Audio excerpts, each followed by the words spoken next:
CM Siddaramaiah ಪತ್ನಿ ಪಾರ್ವತಿ ಅವರಿಗೆ ಇಡಿ notice ಹೋಗಿದೆ. ಇವತ್ತಿನ ಮತ್ತೊಂದು ಮಹತ್ವದ ಬೆಳವಣಿಗೆ ಇದು.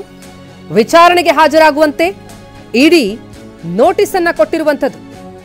ಒಂದು ಕಡೆ ಈ ಕೇಸ್ ಸಿಬಿಐ ತನಿಖೆಯಾಗಬೇಕು ಅಂತ ಹೇಳಿ ದೂರುದಾರ ಸ್ನೇಹಮಯಿ ಕೃಷ್ಣ ಅವರ ಅರ್ಜಿಯ ವಿಚಾರಣೆ ನಡೀತಾ ಇದ್ರೆ, ಮತ್ತೊಂದೆಡೆ ತನಿಖೆಗಿಳಿದಂತಹ ಇಡಿ ಈಗ ಸಿದ್ದರಾಮಯ್ಯ ಅವರ ಪತ್ನಿ ಪಾರ್ವತಿ ಅವರಿಗೆ ವಿಚಾರಣೆಗೆ ಹಾಜರಾಗುವಂತೆ ನೋಟಿಸ್ ಅನ್ನ ನೀಡಿದೆ.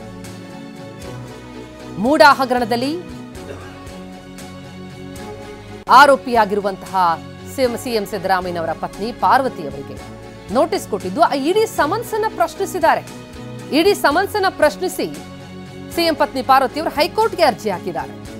ಪಾರ್ವತಿ ಜೊತೆಗೆ ಸಚಿವ ಬೈರತಿ ಸುರೇಶ್ ಅವರು ಅರ್ಜಿಯನ್ನ ಸಲ್ಲಿಸಿರುವಂತದ್ದು. ಎರಡು ಪ್ರತ್ಯೇಕ ಅರ್ಜಿ ಇದು. ಸಿಎಂ ಪತ್ನಿ ಪಾರ್ವತಿ ಅವರದ್ದು ಒಂದು ಅರ್ಜಿ ಮತ್ತು ಬೈರತಿ ಸುರೇಶ್ ಅವರದ್ದು ಮತ್ತೊಂದು ಅರ್ಜಿ. ಇವತ್ತು ಸಂಜೆ ಇಬ್ಬರೂ ಸಲ್ಲಿಸಿದಂತಹ ಅರ್ಜಿಯ ವಿಚಾರಣೆಯಾಗುತ್ತೆ. ಇಡಿ ಏನು ವಿಚಾರಣೆಗೆ ಹಾಜರಾಗುವಂತೆ ನೋಟಿಸ್ ಕೊಟ್ಟಿದೆ, ಆ ನೋಟಿಸ್ ಅನ್ನ ಪ್ರಶ್ನಿಸಿ, ಆ ಸಮನ್ಸ್ ಅನ್ನ ಪ್ರಶ್ನಿಸಿ ಸಿಎಂ ಪತ್ನಿ ಪಾರ್ವತಿ ಹಾಗೂ ಸಚಿವ ಬೈರತಿ ಸುರೇಶ್ ಅವರು ಅರ್ಜಿಯನ್ನ ಹಾಕೊಂಡಿದ್ರು ಹೈಕೋರ್ಟ್ಗೆ. ಇಡಿ ಸಮನ್ಸ್ ಅನ್ನ ಪ್ರಶ್ನಿಸಿ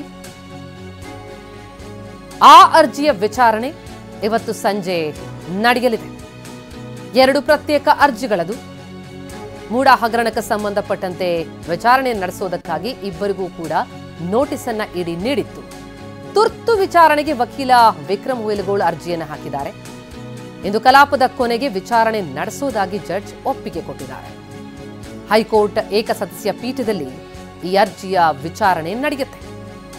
ಧಾರವಾಡದ ಹೈಕೋರ್ಟ್ ಪೀಠದಲ್ಲಿ ನಡೆಯಲಿರುವಂತಹ ವಿಚಾರಣೆ ಇದು.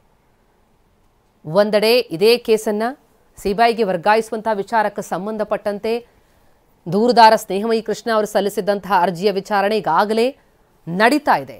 ಮತ್ತೊಂದೆಡೆ ಇಡಿ ಏನು ಈ ಕೇಸ್ಗೆ ಸಂಬಂಧಪಟ್ಟಂತೆ ಸಮನ್ಸ್ ಕೊಟ್ಟಿತ್ತು, ವಿಚಾರಣೆಗೆ ಹಾಜರಾಗುವಂತೆ ನೋಟಿಸ್ ಅನ್ನ ನೀಡಿತ್ತು. ಆ ನೋಟಿಸ್ ಅನ್ನ ಪ್ರಶ್ನಿಸಿ ಸಿಎಂ ಪತ್ನಿ ಪಾರ್ವತಿ ಹಾಗೂ ಸಚಿವ ಬೈರತಿ ಸುರೇಶ್ ಅವರು ಕೋರ್ಟ್ಗೆ ಅರ್ಜಿಯನ್ನ ಸಲ್ಲಿಕೆ ಮಾಡಿದ್ದಾರೆ. ಎರಡು ಪ್ರತ್ಯೇಕ ಅರ್ಜಿಗಳು ಸಲ್ಲಿಕೆಯಾಗಿದೆ. ಆ ಅರ್ಜಿಯ ವಿಚಾರಣೆ ಕೂಡ ಇವತ್ತು ನಡೆಯಲಿದೆ.